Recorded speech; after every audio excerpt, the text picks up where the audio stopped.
సెలబ్రిటీలు అన్నాక యాడ్స్ చేయడం చాలా కామన్. కానీ కొంతమంది సెలబ్రిటీలు కొన్ని కోట్ల రూపాయలు ఇచ్చినా కానీ యాడ్స్ చేయనంటున్నారట. దానికి కారణాలేంటి? సో మరి యాడ్స్ చేసేటటువంటి హీరోలు ఎవరు? వాళ్ళు ఎంతెంత రెమ్యునరేషన్స్ తీసుకుంటున్నారు? తెలుసుకుందాం.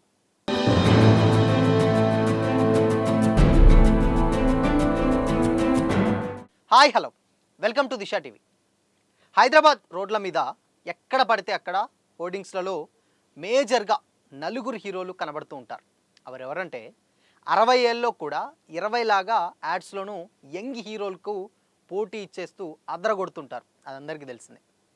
తెలుగు సీనియర్ హీరోలు వయసు పెరుగుతున్నా తగ్గేదేలే అన్నట్టుగా ప్రకటనల ప్రపంచంలో అంటే యాడ్స్ ప్రపంచంలో దూసుకుపోతున్నారు. వాళ్ళు ఎవరంటే ఫస్ట్ వచ్చేసి మెగాస్టార్ చిరంజీవి గారు. ఆయన కెరీర్లో చాలా యాడ్స్ చేశారు. ఫిలిప్స్, ఇతర బ్రాండ్లకు ఎండార్స్మెంట్లతో సహా అనేక యాడ్స్లలో పాల్పంచుకున్నారు కూడా. అయితే చిరంజీవి గారు చాలా కాలం క్రితమే ప్రముఖ బ్రాండ్లకి పనిచేశారు. ఆయన చేసినటువంటి థమ్సప్ యాడ్ అప్పట్లో సంచలనం సృష్టించడంతో పాటు వివాదాలకు కూడా దారితీసింది. అది కూడా అందరికీ తెలిసింది. అయితే ఆ యాడ్లో ఇప్పుడు ప్రజెంట్ యంగ్ హీరో ఎవరైతే ఉన్నారో శర్వానంద్ గారితో కలిసి అందులో కనిపించడం విశేషం అని చెప్పాలి.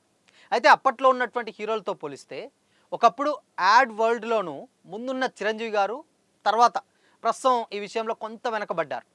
ప్రజెంట్ ఆయన కంట్రీ డిలైట్ లాంటి యాడ్స్లలో మాత్రమే కనిపిస్తున్నారు. ఇక ఆ తర్వాత కింగ్ నాగార్జున గారు, అందరికీ తెలిసిందే.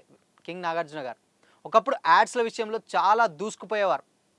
మిగిలిన స్టార్స్ కంటే కూడా చాలా బాగా ముందుండేవారు. 50 ఏళ్ళ వయసు దాటినా కానీ హీరోల్లో మిగిలిన వారితో పోలిస్తే ఆయన ఎక్కువగా యాడ్స్లలో కనిపించారు. నాగార్జున గారు డాబర్ మెస్వాక్ టూత్పేస్ట్ బ్రాండ్కు అంబాసిడర్గా చేశారు. అలాగే కేరళకు చెందినటువంటి కళ్యాణ్ జ్యువెలర్స్ కానీ బ్రాండ్ అంబాసిడర్గా చేశారు. అండ్ ఆ బ్రాండ్కి సంబంధించినటువంటి నాగసారి పోస్టర్లు కూడా చాలా ప్రకటనలు కళ్యాణ్ జ్యువెలర్స్ లాంటి మంచి గుర్తింపు కూడా ఇచ్చాయి. ఇక దాని తర్వాత గడి డిటర్జెంట్ తోటి సహా ఇతర వేరే ఏదైతే ఉన్నాయో యాడ్స్లలో కూడా కనిపించారు నాగార్జున గారు. అయితే అమితాబ్ బచ్చన్ గారితో కూడా కలిసి యాడ్స్ కోసం స్క్రీన్ కూడా షేర్ చేసుకోవడం విశేషం. ఇకపోతే విక్టరీ వెంకటేష్ గారు, so Manappuram general finance and leasing limited లాంటి రామ్రాజ్ కాటన్ లాంటి కంపెనీలకు ఆయన బ్రాండ్ అంబాసిడర్గా కూడా ఉన్నారు. అదేవిధంగా బైకో మార్కెట్ బ్రాండ్ ప్రమోషన్స్ కార్యక్రమాల్లో కూడా పాల్గొంటున్నారు. మూవీ ఈవెంట్స్ ప్రమోషన్స్ కంపెనీ అయినటువంటి శ్రేయాస్ మీడియా విక్టరీ వెంకటేష్ గారిని మెడ్ప్లస్ యాడ్స్తో రంగంలోకి అడుగుపెట్టింది. సో అయితే బైక్వోలా వ్యూహాత్మకమైనటువంటి పెట్టుబడి బ్రాండ్స్ ఏవైతే ఉన్నాయో అంబాసిడర్గా వ్యవహరిస్తున్నటువంటి వెంకటేష్ గారు మార్కెటింగ్, అవుట్ రీచ్, బ్రాండ్ ప్రమోషన్లకు కూడా కార్యక్రమాలకు కూడా సిద్ధమయ్యారన్నమాట.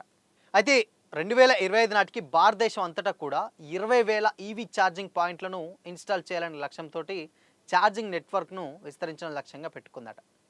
అండ్ ఇక తాజాగా real estate brand Casagrand Venkatesh గారిని తమ బ్రాండ్ అంబాసిడర్గా కూడా అనౌన్స్ చేసింది. అది కూడా అందరికీ తెలిసిందే.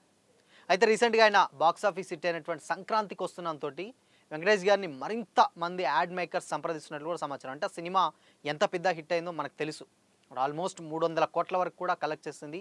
సంక్రాంతి బరిలో సంక్రాంతి విన్నర్గా కూడా నిలిచింది. ఇక మిగిలిన హీరోలతో పోలిస్తే ఒకప్పుడు యాడ్స్ ప్రపంచంలోకి అసలు పూర్తిగా వెనకబడినటువంటి మాస్ హీరోనే బాలకృష్ణ గారు. 65 ఏళ్ల వయసులో బ్రాండ్ ఎండార్స్మెంట్స్కు టాప్ అడ్రస్గా మారారు. ఎందుకు అనంటే తొలిసారి సౌత్ ఇండియా ఆధారిత constructions and planting services company Sai Priya group తోటి యాడ్స్ల ప్రపంచంలోకి అడుగుపెట్టారు బాలకృష్ణ గారు. అయితే ఈయన చాలా లేటుగా 65 సంవత్సరాల తర్వాత కూడా వచ్చారనమాట. అండ్ దాని తర్వాత మాల్స్ నుంచి మంచి నగల నుంచి అన్నీ కూడా ప్రమోట్ చేస్తున్నారు. అయితే ఈయనకు రీసెంట్గా ఇప్పుడు వచ్చినటువంటి ఫ్యాన్ బేస్ అన్స్టాపబుల్ షో తర్వాత ఆయనకు దాదాపు ఒక 2 రోజులకు గాను 3 కోట్ల నుంచి కూడా డబ్బులు ఇస్తామని కూడా ఆఫర్స్ వస్తున్నాయట. ఈవెన్ 2 రోజుల కంటే ₹1.5 కోటి ఒక్కరోజు యాడ్ చేస్తే, ఒక్కరోజు చేస్తే. అండ్ ఇక ఆయన రిటైల్ బ్రాండ్కి సంబంధించినటువంటి ప్రచారంలో సంబంధించినటువంటి ప్రజ్ఞా జైస్వాల్ గారితో కూడా కనిపించారు. అఖండ, భగవంత్ కేసరి, వీరసింహారెడ్డి వంటి హ్యాట్రిక్ సినిమాలు అన్నిటితోటి మంచి నటుడుగా ఆయన స్థాయి పెరిగింది. అండ్ వరుసగా 3 బ్లాక్ బస్టర్లు కొట్టడంతో టాలీవుడ్లో కూడా మిగిలిన హీరోల కంటే యాడ్ వరల్డ్ చాలా ముందుకు వస్తున్నట్టు ఆయన చూసిన తర్వాత. అయితే సో వీళ్ళు ఇప్పుడు పెద్ద హీరోలే కాదు, దాని తర్వాత యంగ్ హీరోస్ కూడా ఉన్నారు దాంట్లోనే. దాని తర్వాత అల్లు అర్జున్ గారు తెలుసు, ఆయన చాలా ఎంతో బబీవజ్ లాంటి యాడ్స్ చేశారు, చూస్తూనే ఉన్నాం. దాని తర్వాత మహేష్ బాబు గారు అయితే ఈవెన్ టాలీవుడ్లో ఇప్పుడు ఉన్నటువంటి యంగ్ జనరేషన్ ఎవరైతే ఉన్నారో ఆయన టాప్ 1లో ఉంటారు మహేష్ బాబు గారు యాడ్స్ చేస్తే. ఇక తర్వాత ఎన్టీఆర్ గారు కూడా చాలా యాడ్స్ చేశారు. రీసెంట్ టైంలో వచ్చేవి ప్లేవుడ్ ఓటోకి సంబంధించినటువంటి కొన్నిటికి కూడా బ్రాండ్ అంబాసిడర్గా ఆయన నిలిచారు.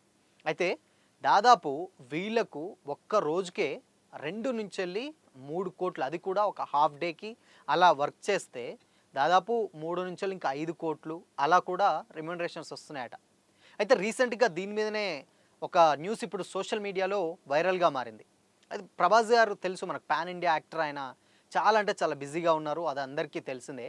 ఇప్పుడు స్పిరిట్ అని వస్తుంది, అనురాగోపుడి గారితో ఫౌజీ అండ్ మారుతి గారితో రాజాసాబ్, ఇవన్నీ కూడా లైనప్లో పెట్టి సలార్ 2, కల్కి 2 కూడా వరుస సినిమాలు ఉన్నాయి.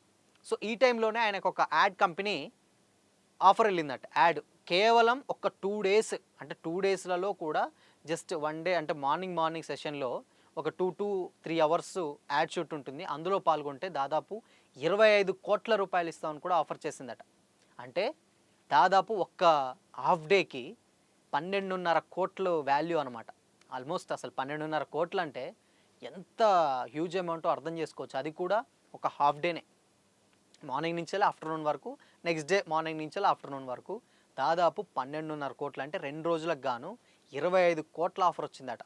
సో ఇప్పుడు ఈ సినిమా లైనప్లు అన్నీ చూసుకొని ప్రభాస్ గారు చాలా సున్నితంగా, అండ్ ఆయన ప్రీవియస్గా తీసినటువంటి యాడ్స్ ఏదైతే ఉన్నాయో, ఆయన ఒక్కటే ఒక యాడ్ తీస్తారు. మహేంద్రకు సంబంధించినటువంటి ఒక యాడ్ ఉంటుంది, అది ఒకటే తీశారు. దాని తర్వాత అసలు ఇక యాడ్స్ జోలికే వెళ్ళలేదు.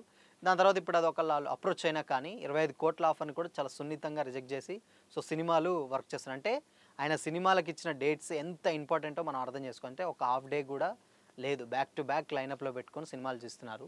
ఇకపోతే పవన్ కళ్యాణ్ గారు గతంలో పెప్సీ యాడ్ ఒకటి చేశారు. సో ఆ పెప్సీ యాడ్ ఇప్పటికీ యూట్యూబ్లలో అప్పుడప్పుడు షార్ట్స్లలో ట్రెండింగ్లో వస్తూ ఉంటుంది. బట్ అప్పుడు చేసినటువంటి యాడ్ ఇక మళ్ళీ దాని తర్వాత ఆయన ఇంకా ఎలాంటి యాడ్ కూడా చేయలేదు. స్టిల్ హీరోగా చేస్తున్నప్పటి పొలిటీషియన్కి వెళ్ళిన తర్వాత కూడా ఎలాంటి యాడ్స్ కూడా లేదు. బట్ చేస్తే చాలా కొన్ని కోట్ల రూపాయలలో వస్తాయి. బట్ అయినా ఎందుకో మరి వీళ్ళైతే యాడ్స్ చేయట్లేదు. సో ఎవరికి వారు, అటు సీనియర్ హీరోలు సైతం యాడ్స్లలో దూసుకుపోతున్నారు, అండ్ యంగ్ హీరోలు కూడా పోతున్నారు. కొంతమందికి మాత్రం పోవట్లేరు. అండ్ ఆఫర్ వచ్చినా కానీ చాలా సున్నితంగా తిరస్కరించేటువంటి హీరోలు కూడా చాలామందే ఉన్నారు. సో మరి మొత్తంగా యాడ్స్, సినిమా కంటే ఎక్కువగా యాడ్స్ రూపంలో డబ్బులు అనేది చాలా ఈజీగా వస్తుంది. అయినా కానీ దాన్ని చేయడానికి కొంచెం ఆలోచిస్తున్నారంటే మనకు అర్థం చేసుకోవచ్చు. సో వాళ్ళ వ్యక్తిగత విషయాలు కాబట్టి. సో ఇది మొత్తంగా యాడ్స్ ఏదైతే ఉన్నాయో, సో ఏదైనా కానీ దాదాపు 25 కోట్ల ఆఫర్ రిజెక్ట్ చేయడం అంటే ప్రభాస్ గారు అసలు అది ఊహించలేని విషయం. మేబీ హాఫ్ డే చేసేస్తే 25 crores రావచ్చు.